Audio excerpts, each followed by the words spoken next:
Hello everyone, मैं हूं आस्था and आज हम जानेंगे पैरा टीचर के बारे में या पैरा शिक्षक। पैरा शिक्षक कौन होते हैं, क्योंकि अभी हाल ही में पैरा टीचर के लिए वैकेंसी नोटिफिकेशन रिलीज़ हुआ है। अब ऐसे में मैंने टीचर से रिलेटेड बहुत से वीडियोस अपलोड किए हैं जिस पर आप में से कुछ कमेंट कर रहे हैं, पूछ रहे हैं कि पैरा शिक्षक कौन होते हैं।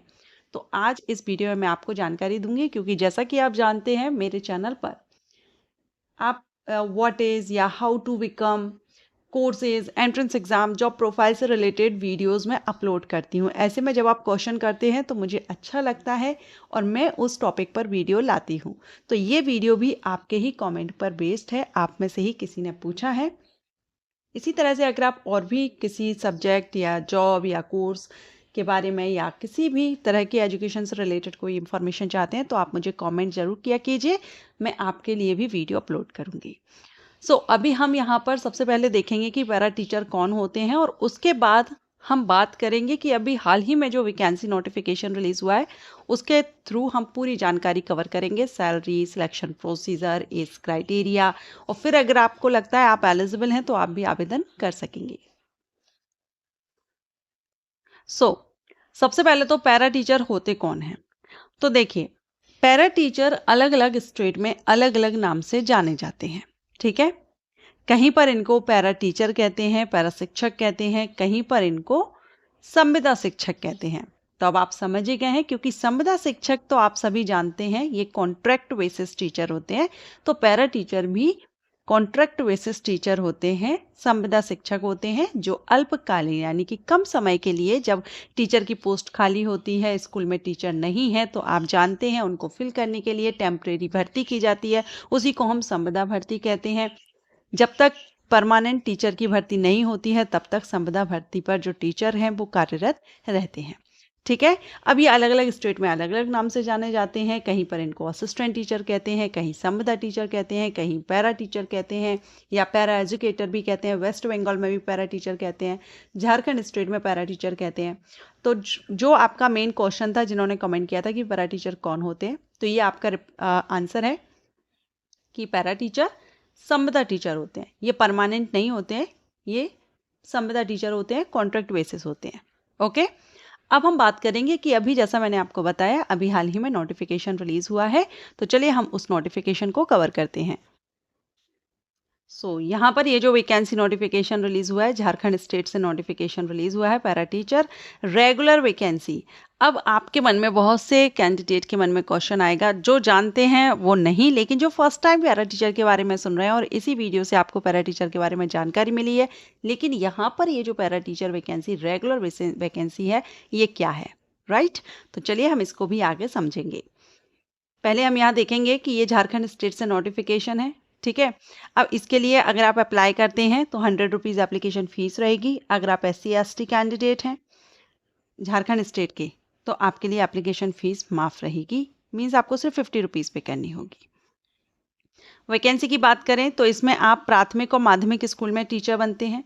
प्राथमिक में कक्षा 1 से 5 तक के होते हैं और माध्यमिक में आप कक्षा 6 से 8 तक के बच्चों को पढ़ाते हैं। अगर आप कक्षा 1 से 5 तक के लिए करते हैं तो 12th के बेस पर आप आवेदन कर सकते हैं। अगर आप कक्षा 6 से 8 तक के लिए जाना चाहते हैं तो आपका ग्रेजुएट होना जरूरी है। आप ग्रेजुएट हैं तो आप अप्लाई कर सकेंगे कक्षा 6 से 8 तक के लिए। ओके, अब अगर हम इसमें टोटल नंबर ऑफ वैकेंसी की बात करें तो 7,000 प्लस वैकेंसी आउट हुई है। अपॉर्चुनिटी काफ़ी अच्छी है, लेकिन एलिजिबिलिटी क्या है, चलिए अब हम एलिजिबिलिटी को कवर करते हैं। सबसे पहले तो आपको मैं यहाँ बता दूँ, क्योंकि क्लियरली इन्होंने बताया हुआ है। सबसे पहले आप यहाँ देख लीजिए, उसके बाद हम क्लियर करते हैं।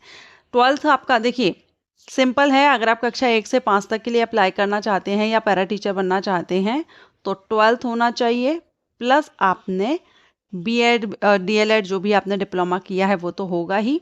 साथ में आपने झारखंड स्टेट का है तो आपने JTET किया हो या आपने CTET किया हो या फिर आपने जो भी पड़ोसी राज्य हैं, क्योंकि क्लियरली बोल दिया गया है नोटिफिकेशन में, पड़ोसी राज्यों के द्वारा जो भी टीचर एलिजिबिलिटी टेस्ट कंडक्ट कराए जाते हैं वो भी अगर आपने किए हैं तो भी आप इसमें आवेदन कर सकते हैं।